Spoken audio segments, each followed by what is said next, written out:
Welcome to this edition of the Iowa blog. I'm your host, Craig Wynn. This is the Chakmah Choter series.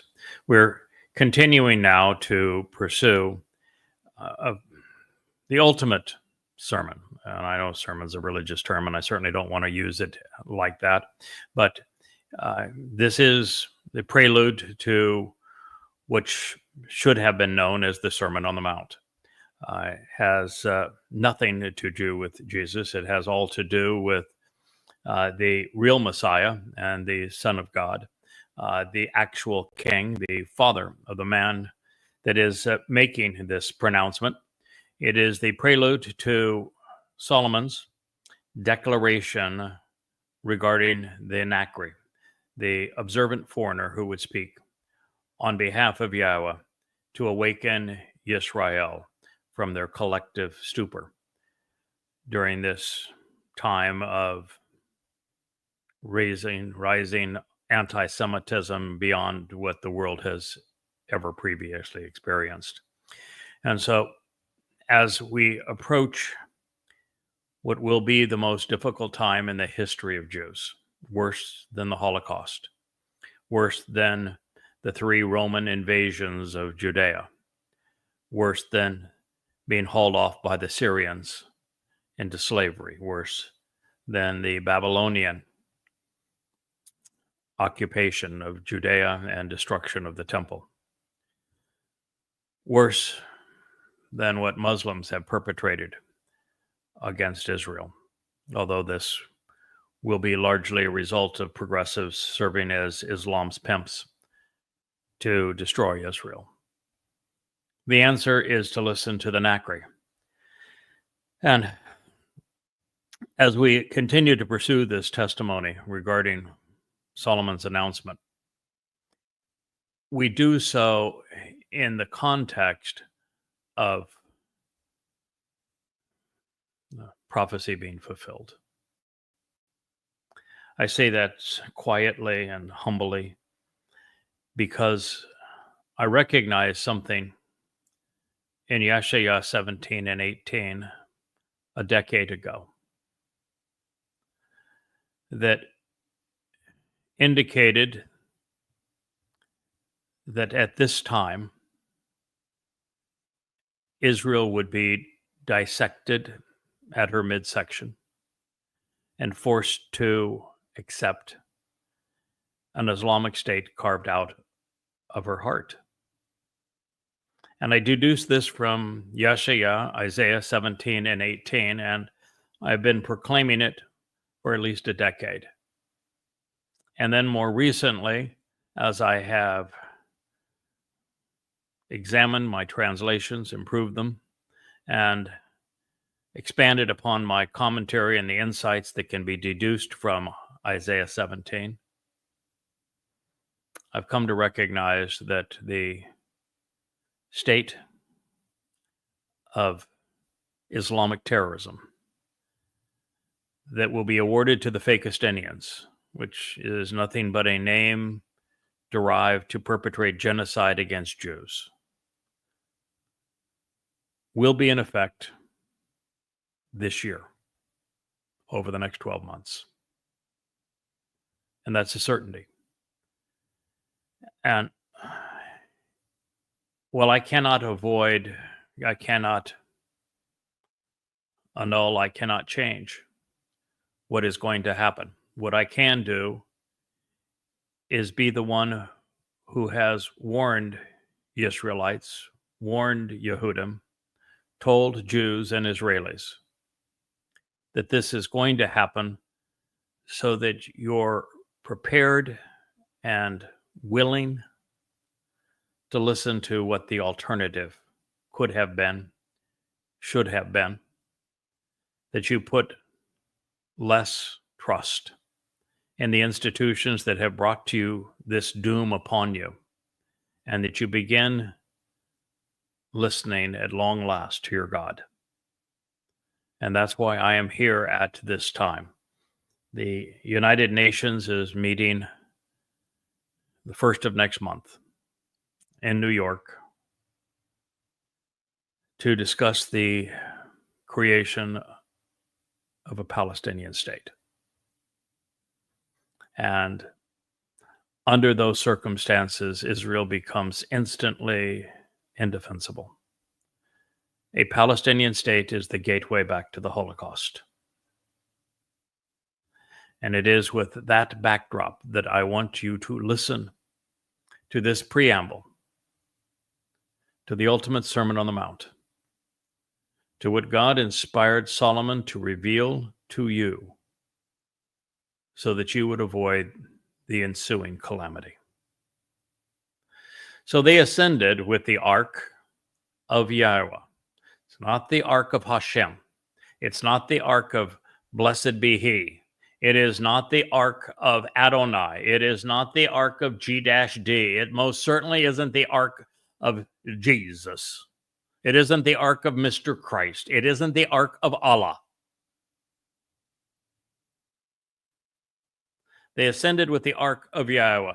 If you want to benefit from that ark, which represents the covenant, if you want your soul to receive the benefits of the mercy seat that is that ark, the Kaporeth, then you need to know that it is being offered by and belongs to Yahweh.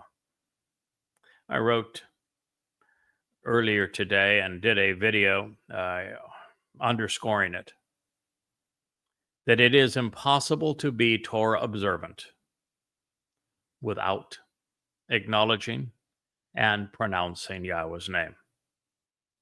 All of those who claim that they are Torah students, that they are observing the Torah, and yet neglect and erase Yahweh's name, are lying.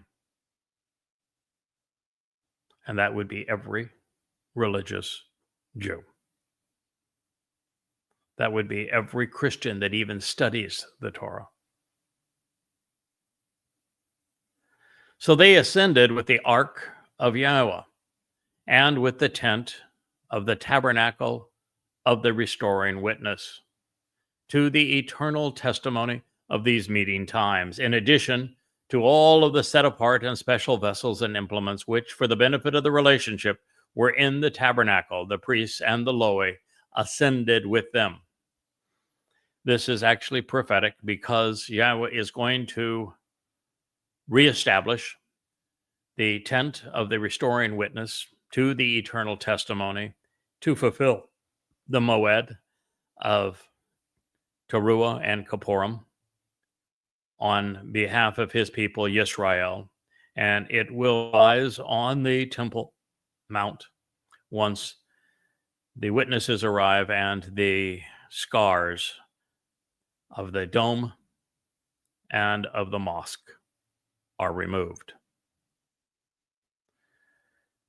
So with the house completed, the tent of the restoring witness was no longer needed at this time, although it will be reused because it's just now a matter of 4.5 years from finding its way back onto the Temple Mount, serving as the home for the restoring witnesses, Elia and Yada.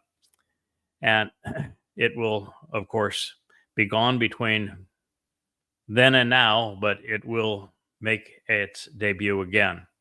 And it will serve as our home and the home of the Aaron Bereth of Yahweh, which our Father will raise for the occasion.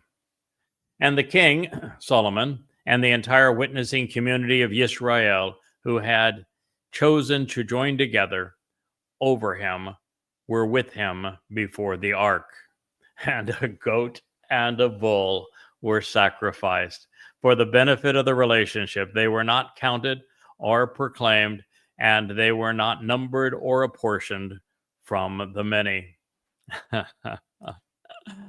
I love Yahweh. You are so clever. Malachim 1 Kings 8:5. The two individuals that are going to be the final two witnesses, Yada and Elia, are known as a goat and a bull. Elia is the goat and Yada is the bull. And they will both be sacrificed so that their blood anoints the mercy seat, the Kaporeth of the Ark of the Covenant.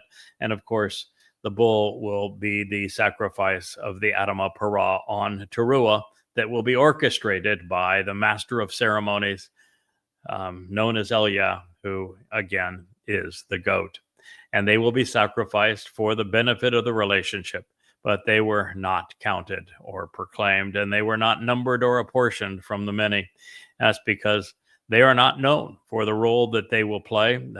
Very few people, in fact, until I began to say it, no one knew who the goat was, why it was a goat's blood on the Kaporeth, the mercy seat of the Ark of the Covenant, why it would be Dode that would be applying it, why it was a bull that would also be presented on the mercy seat of the Ark of the Covenant even before the goat. And again, Dode splattering it 7 times with his fingers. But this, my friends, is Yahweh infusing his historic text with prophetic overtones. It doesn't matter where we go. Everywhere you want to read a story that is in the Torah or in the writings or in the prophets, and there's always a story within the story. It's Yahweh's the greatest of all storytellers, and he has positioned within his prose prophecy even within history, and that is what we're witnessing here. So when this is reenacted on the Temple Mount in Jerusalem on the first day of the 7th month in year 6000 Yah, that would be October 24th in 2033, there will be someone claiming to be wise and sovereign who will be gathering the people together while touting his plan for religious reconciliation and political peace. Solomon is, in my judgment, the harbinger in this regard for what is to come, and he is representing the adversary in this regard. Solomon became the living embodiment of religion, which is something that Yahweh despises. And yet on this day, he was able to use him. And there are lots of people who Yahweh can use in this regard who are opposed to what God is trying to achieve ultimately. And while I'm not saying that Solomon at this moment was opposed to what God was trying to achieve, he certainly fell into that condition. We also find that with Miriam when she was called a prophetess for singing on behalf of the women the Song of the Sea while Moshe led the men. And yet it wasn't a matter of a month or so later, and she was ostracized and painted with leprosy by Yahweh. And so it is certainly possible.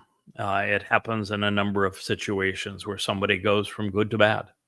And Solomon happens to symbolize that. Even Hasatan is symbolic of that. Something that most people don't think of, but Hasatan, for who knows how many years, was a guard on the wall of the Garden of Eden. He was a cherub, and as such, he performed a service, and he went rogue and, became an anathema to God and to all God was trying to achieve. So this does happen, and it was very clear that it happens quite often. So it is on the first day of the 7th month in the 120th Yobel year that a goat named Eliah will oversee the sacrifice of Yada as the Adamah Parah, the red heifer, on behalf of the Passover lamb to restore Yisrael and prepare God's people for his imminent arrival.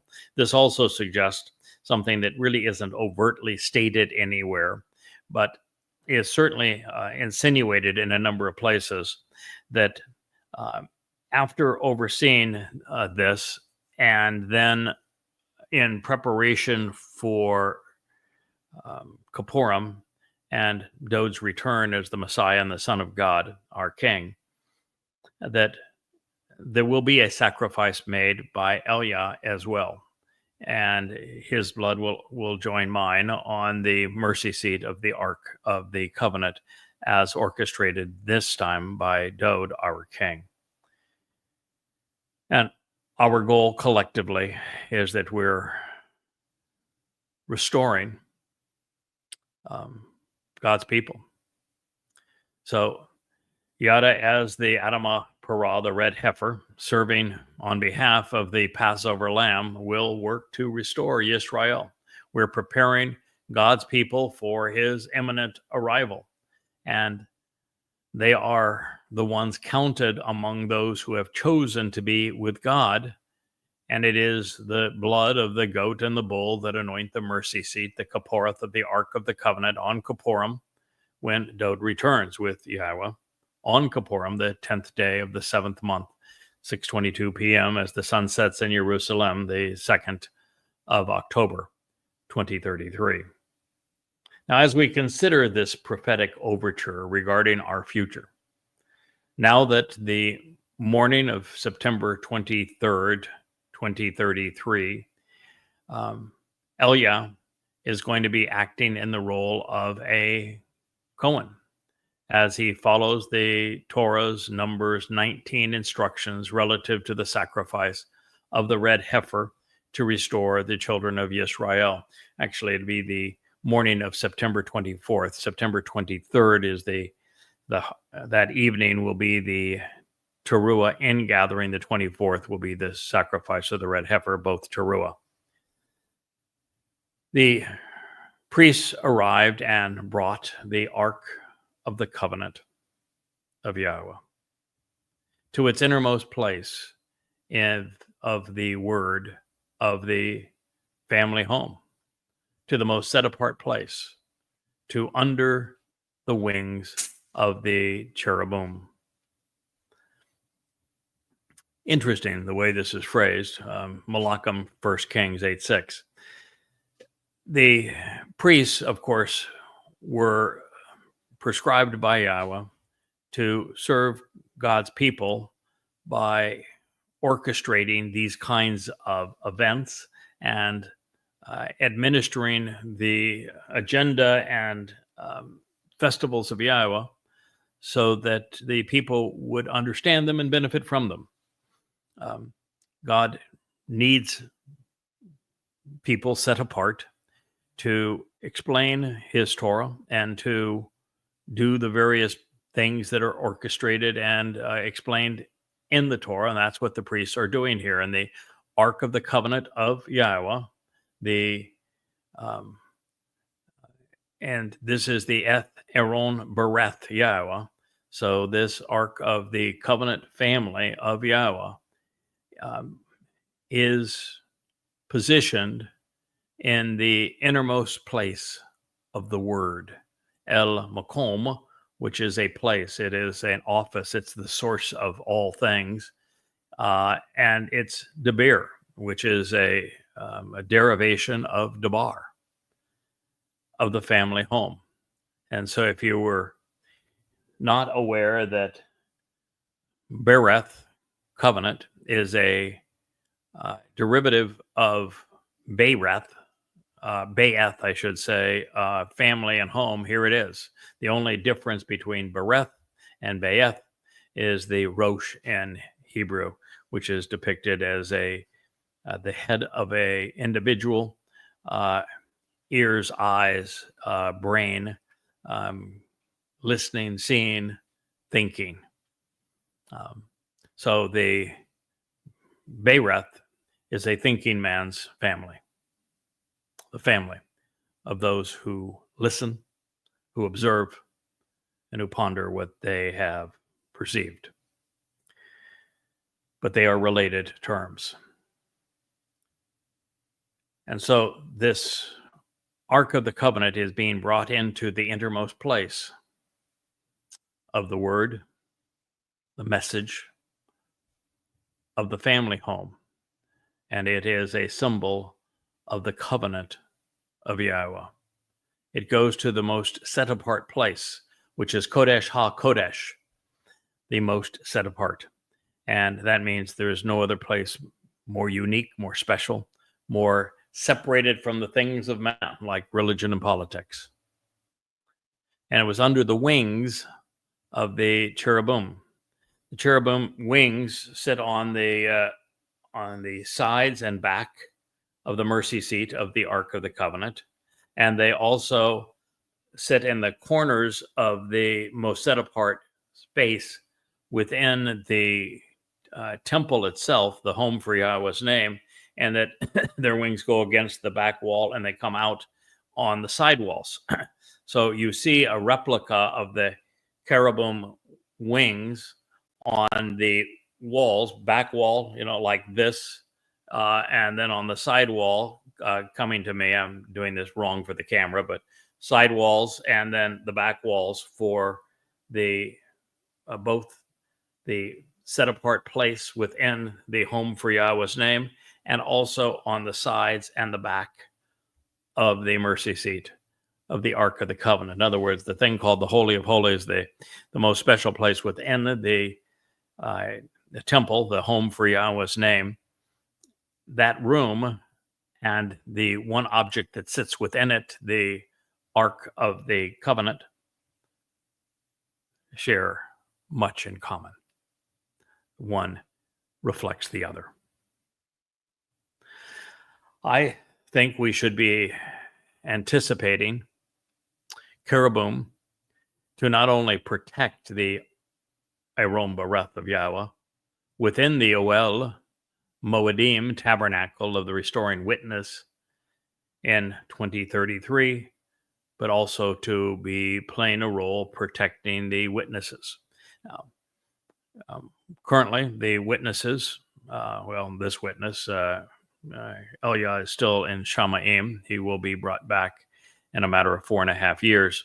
But normally we are protected by Malak, and the cherubim are members of the Malak group. They are Saba, part of the heavenly host, if you will. But they are distinguished in that there are very few of them relative to just Malak in general, of which there are many thousands, maybe even hundreds of thousands.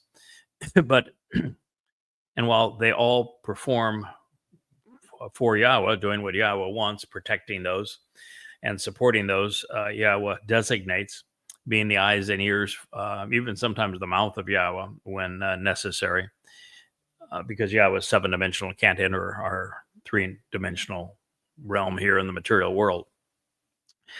And he has to have probes like this to do that and to interact with us. But the cherubim they're designated a slightly different task. Well, it's maybe not so much different as the most important part of that task. So while Malak are protective of all of those that Yahweh chooses, and there may be hundreds, sometimes thousands applied to protect a certain individual or a group of people, with the cherubim, they're almost always in twos. Hasatan broke away and did something as a singular one, but they protect the inner sanctum, the most set apart and a special place of the tabernacle for Yahweh's name, and also the mercy seat. You're not climbing on that mercy seat unless you belong to be there. And so they protect the most Kodesh of things. So it says, indeed, the cherubim, the wings spread out to the place over the ark and over its poles from above. The poles alone were so long that the ends of the poles were seen out of the set apart place beyond the presence of the inner sanctum of the word. But they could not be seen from the outside. They existed there, restoring and as a restoring and eternal witness of this day. Malachim 1 Kings 8:8. It just tickles me that the poles were put in to carry the ark because it was heavy, and one person wasn't going to carry it, but this way you could have one or two people forward on each of those two poles, one or two people aft of the Ark of the Covenant on each of those two poles, even three if necessary. So you could have anywhere from 8 to 12 people carrying the Ark of the Covenant on their shoulders with these poles. That's how it was carried. That way, no one actually had to touch the Ark of the Covenant. And that way, it was quite easy for everyone to see it as it came by. That way, it wasn't a burden for really anyone of those carrying it. And these poles were specifically designed to lift it up and to be put on men's shoulders as they carried it. But once you put it in place, you can take the poles out. It's been a long time, I guess, since they had provided this service, and they obviously didn't bother to take the poles out, which is why they were sticking outside of the set apart place. It's just funny when you read things. God's going to tell you this is how it actually happened. He's not going to say that this happened because they were smart. He just said this is what happened, and we can chuckle at all of this as he's giving an accurate rendition of what transpired. This says there was nothing in the ark except the two tablets. And there had been previously other accoutrements inside of the ark. Moshe's staff is one of the things that sometimes is said to have been there. But there were other accoutrements in the ark from time to time. But at this point, it was just the two tablets of stone that were placed inside of it. The original autograph of the Torah may well be inside of it now, but was supposed to be set alongside of it, carried in its presence beside it, and always kept adjoining it so you'd understand the purpose of the ark. And I don't know if it's sitting beside it now or inside of it, but the original autograph of the Torah will also be made available. So there was nothing in the ark except the two tablets of stone that, for the benefit of the relationship, Moshe placed there at Choreb, where, to show how to get the most out of life, he established the covenant of Yahweh with the children of Israel. This means that the covenant was indeed established through Israel. Doesn't mean that if you're part of Israel, you're automatically part of that covenant. It means that it was established with you. You still individually and collectively have to choose to be part of it to engage in it, but at least you were charter members of the covenant family. By bringing them out of the land of Mitzrayim, the anguishing and confining crucibles of oppression, you become members of the covenant family by walking away from religion and politics, from the kinds of things that cast economic system that was so debilitating in Mitzrayim, the warlike nature and militarism of Mitzrayim, and of course the religion and politics of Mitzrayim, of men pretending to be gods. That is what you walk away from to be members of the covenant. So when Jews, Christians, Muslims walk back into religion, as Jews have had a propensity to do since that very date, then you're walking back into confinement and walking away from the covenant. So walk to the covenant and be part of it. You have to walk away from the religion and politics of Mitzrayim. And to walk away from the covenant, you re-engage in religion and politics.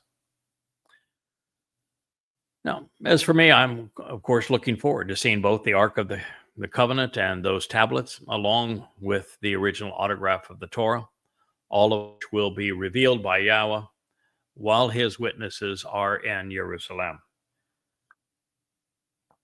And as an interesting aside, the contents of the ark were disclosed in Devarim 10:1-5, affirming what Solomon is asserting on this occasion. However, both serve as proof that Paul, as the author of the Christian New Testament, lied when he added the Ark of the Covenant, wherein was the golden pot that that had manna, and Aaron's rod that budded, and the tablets of the covenant in Hebrews 9:4. There are two ways to view what happens next, because the home for Yahweh's name was immediately consumed by a cloud of smoky water vapor, and to such an extent that the Cohen were actually unable to proceed. So I suspect that this was because Yahweh was disappointed in Solomon's attitude, as well as the lack of priestly competence on this day. And this was his way of showing his consternation. He ran everyone out of the home for the covenant family because there was no one that actually belonged. Further, by filling the covenant home with a cloud of ashen smoke and water, Yahweh is bringing us forward 3,000 years in time to Teruah's fulfillment. It is then that he's going to unleash a torrent of water beneath the sacrifice of the red heifer while igniting a fire that will send ashen smoke billowing to the heavens and cascading down upon his people. And it came to pass when the priests came out of the set-apart place, in the set-apart place, this is from HaKodesh, this unique and separated place of ultimate uncommonness. This cloud of water and smoke completely filled the family home of Yahweh, such that the priests became confused and incapacitated, and thereby incapable of remaining present and standing as attendants as a result of the presence of the cloud of water and ashen smoke. For it completely covered Yahweh's honorable and respectful nature within Yahweh's family home. Well, since Solomon's response cast Yahweh in a poor light while improperly gloating over what others had achieved, and since the king misquoted the Almighty, I see this as a harbinger of what will commence during the upcoming time of Jacob's troubles. Solomon, rather than representing Yahweh or Dode, is playing the role of the Taurus one, at least at this moment. And while God is explaining what he is going to accomplish on behalf of his people with the sacrifice of the red heifer, in these words, Solomon's response isn't correct. Now, the corporeal manifestation of the adversary will emerge from relative obscurity over the next year, and he's going to rise to world prominence by the Shavuot harvest. Therefore, recognizing that Solomon was wrong, I think this is prophetic. Then at that moment, Shalom, reconciliation, said, Yahweh has stated that he would dwell in the deep gloom and the miserable darkness of a thick cloud which blocks the light. Dabarim ha Yomim, words of the day, 2 Chronicles 6:1. In actuality, during the Exodus, God stated that he would watch over and lead the children of Israel to the promised land as a columnar cloud during the day and as a pillar of light by night. Yahweh is light, not darkness. What's true, however, is that Yahweh left the children of Israel not long thereafter, and he has become hidden to them. And it was they who had established the smoke screen that has separated them. After inappropriately extinguishing God's light, the king turned the spotlight on himself, well, in the fashion of Israel heretofore. But I myself have built a magnificent dwelling with extraordinarily beautiful construction, a celestial palace of a house for you, a dwelling place and site for you to sit and inhabit forever. Dabarim Ha-Yomim, 2 Chronicles 6:2. Solomon didn't actually build the house.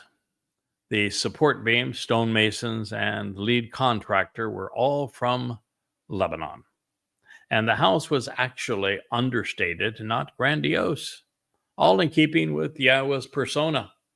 And of course, Yahweh resides in Shamaim, in the seventh dimension. He is not about to be restrained in something men have made. Further, since the house was looted many times thereafter and razed to the ground 4 centuries later, forever may have been, well, the improper depiction of time. But alas, such are the wiles of men. Kings typically want gods they can control and cut down to their own size. The man god of Jesus certainly comes to mind. However, I digress. This was Solomon's time to shine. When the king came full circle, turning back to the beginning with his presence, he knelt down to lift up and bless the entire assembled community of Israel, these individuals who engage and endure with God, while everyone gathered assembled of Israel, and they were present, standing. Then he said, Yahweh, the God of Israel, is extolled, based upon what he has communicated with his mouth to Daud, my father, and with his hand and influence he has fulfilled these proclamations. Dabarim Ha-Yomim, 2 Chronicles 6:4. Well, part of that was certainly correct. Reconciliation is Daud's trademark. It is also symbolic of the day Daud will return to reclaim his throne and his home on Yom Kippurim, the day of reconciliations. This is one of the many ways Yahweh Sabab comes full circle with his plans, bringing us back to where we began in the Garden of Eden. To Solomon's credit, Yahweh and Daud's names were cited throughout this proclamation. Our fate hinges upon what father and son discussed. It is what Yahweh and Daud achieved, and they have fulfilled together, that has the power to transform our lives.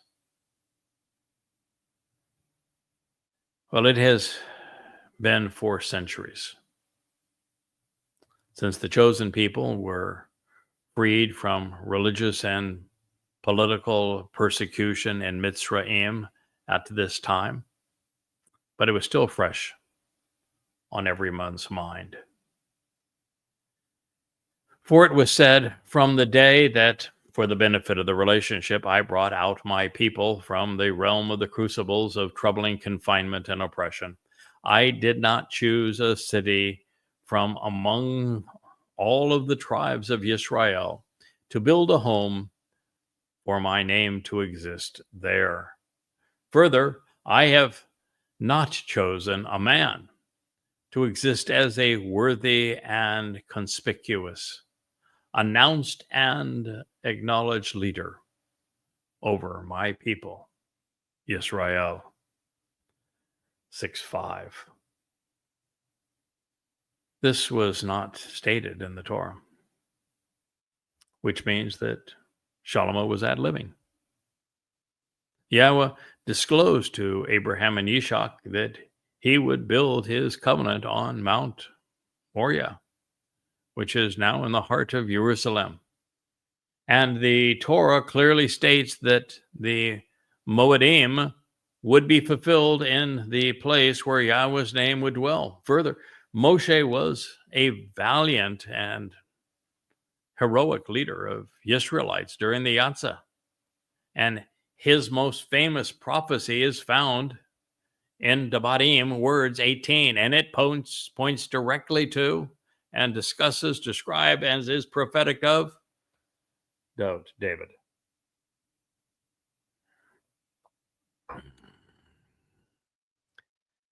Continues, but I have chosen with Jerusalem the source of guidance on reconciliation, that my name will exist here. And I have chosen with Dod to be over my people, Yisrael. Well, this is quite interesting because if Yahweh, which this is how this reads, says in his inspired text that he chose, this is now Yahweh speaking, that he chose Dod to be the one to reign over his people. And this date was now, 11 years from the end of Dod's first life. That means Dod has more than one life, doesn't it? Yes. Dod in his first life passed away 4 years before the cornerstone of the tabernacle was laid. And this was 7 years after that. So I have chosen with Jerusalem the source of guidance on reconciliation, that my name will exist here, and I have chosen with Dod to be over my people, Yisrael. Well, excuse me for interrupting your faith, Christians, but this statement negates your religion. It's not good for Judaism or Islam either, since rabbis await an unknown Messiah, and Muslims have been led to believe that a sexual pervert and ruthless terrorist was their chosen leader. That aside, God continues, it was in the heart and mind, inclination and judgment of Dod, Solomon said, my father, to build a home for the name of Yahweh, the God of Yisrael. The rabbinical types want to call the building that existed on the Temple Mount a temple.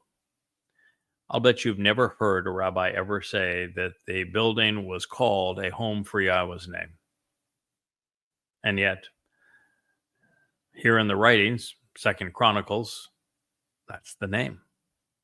It is the home for Yahweh's name. Now, why do you think the rabbis chose to misrepresent the description of the building that Yahweh provided, that Solomon spoke about, that was the original name of the building, the home for Yahweh's name? Because they erased Yahweh's name? Because they don't like Yahweh's name? Because they don't like that title? Think of the consequence of changing the name to suit the religion. Then Yahweh said to Dod, my father, because it was in your best judgment, Dod, my father, to build a home for my name, what was in your heart and mind is beautiful and good, generous and beneficial. I'm not sure that was ever stated. But it is true that Yahweh recognized, that's the whole nature of the soliloquy that exists in 2 Samuel 7, is that Dod wanted to build a home for Yahweh's name. And Yahweh says, why should you do that? So this idea that there was this discussion like this, not so much. Yahweh is going to allow Dod to build a home for the covenant family and for his name in just 8.5 years' time. And so the one that matters, the one that exists for all time, the one that will serve Yahweh and his covenant family for eternity, is going to be built by Dod. And that's the one that really matters. But nonetheless, it is not necessarily good for men to want to build a home for God. In fact, God's quite clear that it's not a good idea for men to want to build a home for God. God's quite happy in the home that he has conceived for himself, and that he will hang out with us here. Part of him will, at least, um, during the celebration of the millennial Shabbat. But when the most beneficial and beautiful version of the home for Yahweh's name is conceived, it's going to be built by Dode. Now, while Solomon was stumbling over his choice of pronouns and including himself in the narrative, he may also have been projecting his thoughts into a discussion that occurred apart from him. Yahweh was initially troubled by Dode's desire to build him a house, as is demonstrated, as I've just shared, in 2 Samuel 7. Further, Yahweh precluded Dode from this interim version and iteration of the house for his name, because he intended to use the blood that was on Dode's hands for another purpose 3,000 years hence, when he anoints the mercy seat of the Ark of the Covenant with the aforementioned bull and goat. And it is then that Yahweh will honor Dode's request and allow the king to build the eternal residence for the covenant family. Now, in this next statement, we find that Solomon interpreted the statement Christians rely upon to suggest that the Messiah would be a descendant of Dode in a manner which impugns the religion. So Solomon saw it as addressing him, and thus not an unknown Christ 1,000 years later. Further, there was no mention of a Messiah in this prophecy, in the prophecy of 2 Samuel 7. So no mention of a Messiah, and the one that Christians steal, 2 Samuel 7. And here Dode is saying, Solomon is saying, that son they were referring to, it's me. And so between the two, you've just destroyed one of the most important stolen texts by Christians, beyond the fact, of course, that there's only one name ascribed to the Son, to the king, to the returning king, to the throne, to everything that transpires and is stated in 2 Samuel 7. And that one is Dode's. There is, of course, no mention of Mr. Christ. Nevertheless, that notwithstanding, you will not build a house, but instead your son, the coming forth from your loins, he will build the home for my name. Oops, so much for Christianity. What is particularly revealing here is that the Be'eth, I should say, was a family home, and that Yahweh had no intention of living there or even of occupying the premises. Its purpose was to serve as a home for his name. And yet, Yahweh's Shem was the first thing Jews removed, and Christians have not bothered to even mention, nor did they return. Moreover, it is the very thing restored by the Nakri in Yada Yahweh. Oh, that's interesting, isn't it?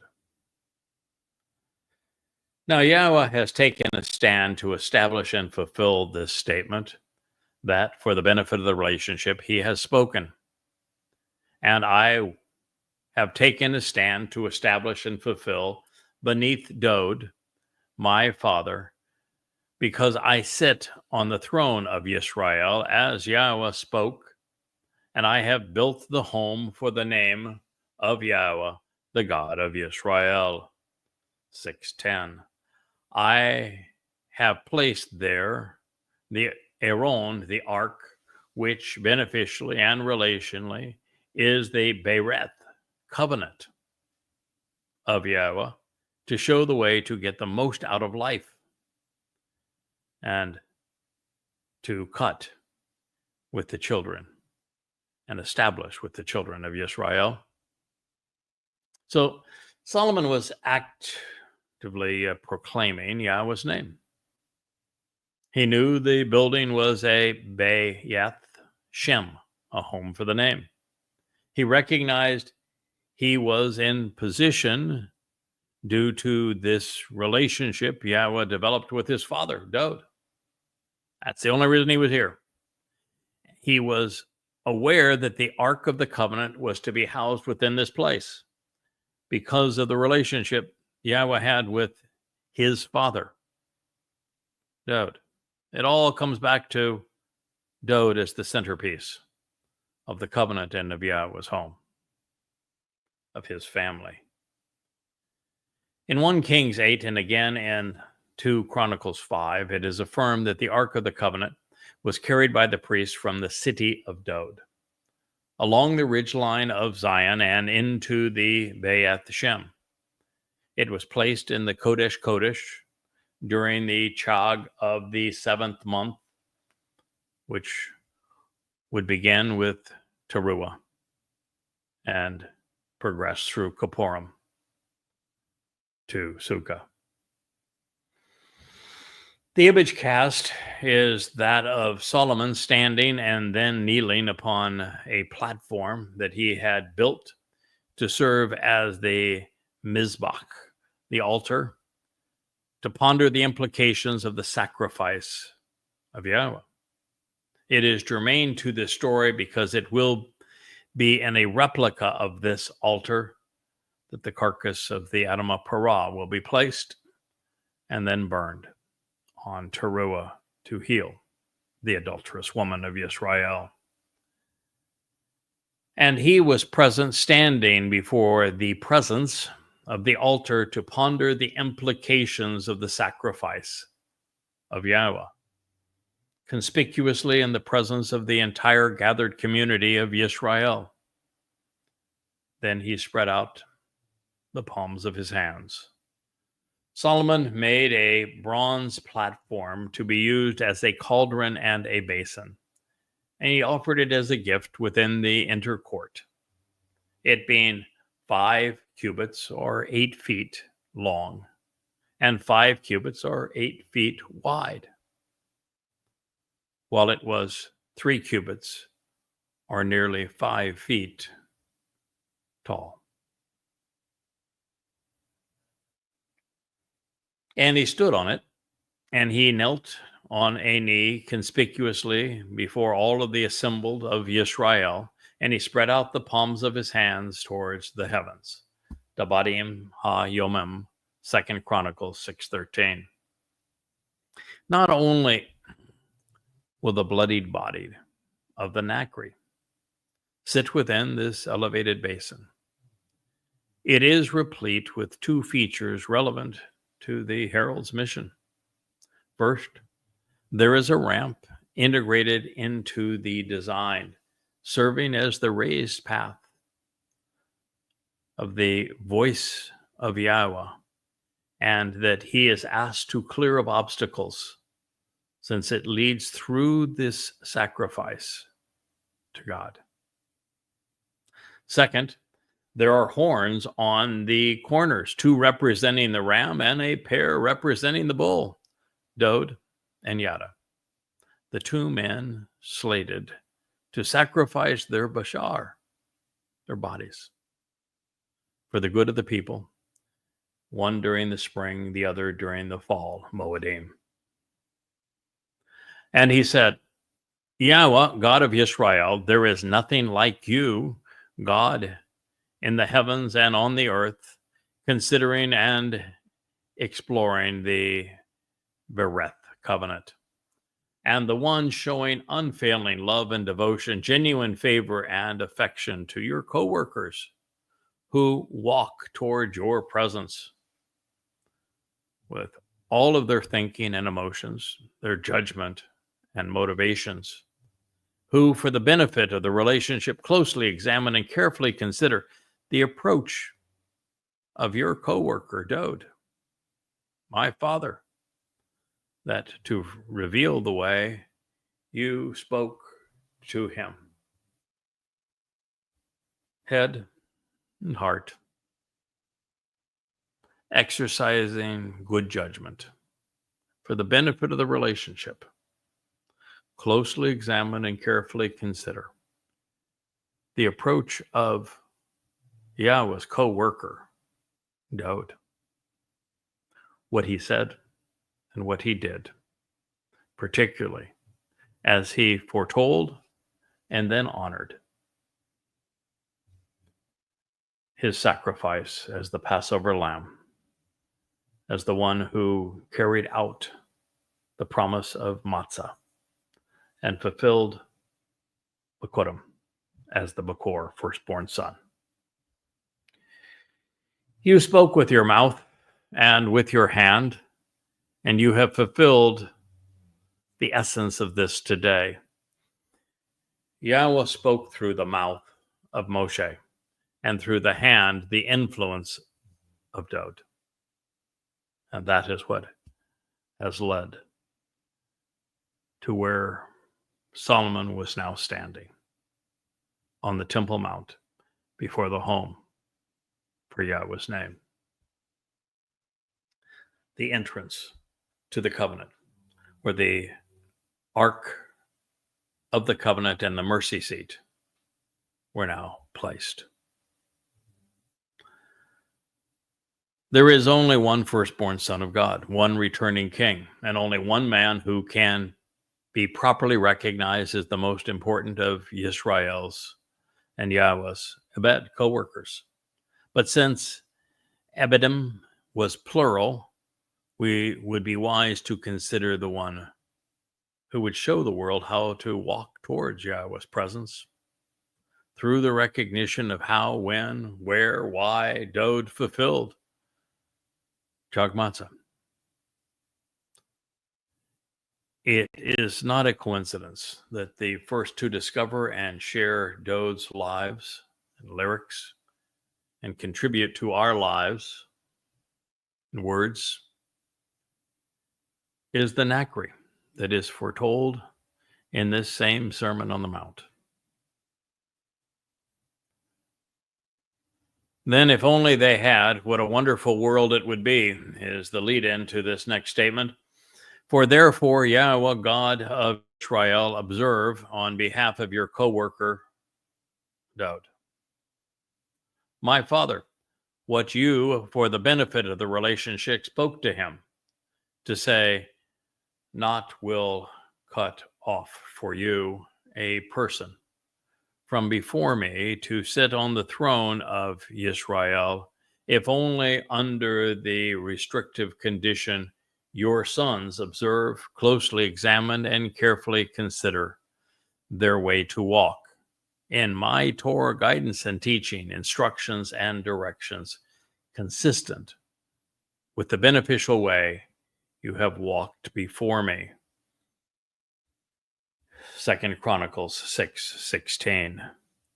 So here we find Yahweh, God of Israel, the one who achieved our salvation, our reconciliation through Daud, his father and son, saying that no one will be cut off from Israel so long as you recognize what Yahweh achieved through Daud, and that you and your sons observe this restrictive condition, that you closely examine and carefully consider the Torah is the way to walk, as the means that is beneficial. And that is the problem, because we have absolute proof that religious Jews are not Torah observant, because if you're Torah observant, you're going to know and proclaim Yahweh's name, and they do not. And as a result, now there are many who have been cut off when that didn't need to be the case. So it didn't happen, but it was prophetic. Even Solomon failed to live up to this bargain, and as a result, the throne of a united Israel would soon be unoccupied. And even then, virtually every leader of the northern kingdom of Yahudah and of Yahudah failed in this regard. But on the positive side, this statement does affirm that Dowd was resolutely Torah observant. And it was by walking in the Torah that Dowd's life became so exemplary. For there can be no now, therefore, when the conditions pursuant to the agreement are not met. Nevertheless, now, therefore, Yahweh, God of Israel, let your word be trustworthy and dependable, enduring and true, which for the benefit of the relationship you spoke to your co-worker, Dowd. It's Dowd. It's the home of Dowd. It's the covenant of Dowd. It is the work of Dowd. It is the throne of Dowd. Dowd is the king. It's Dowd. It's not hard to figure when you just consider what God said. There is no Jesus. There's not even a single Jesus. It's all about Dowd. All the time.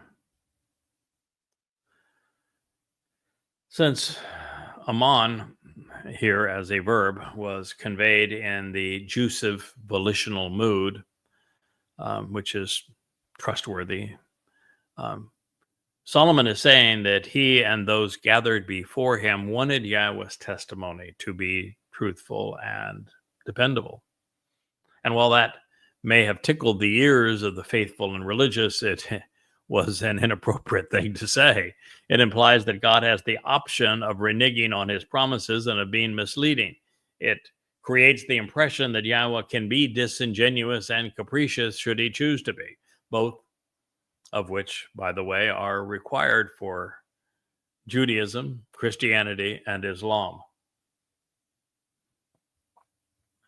Now, had Solomon been as wise as his father Dowd, he would have rendered this next pronouncement as a statement rather than a question to explain its purpose and describe the resident.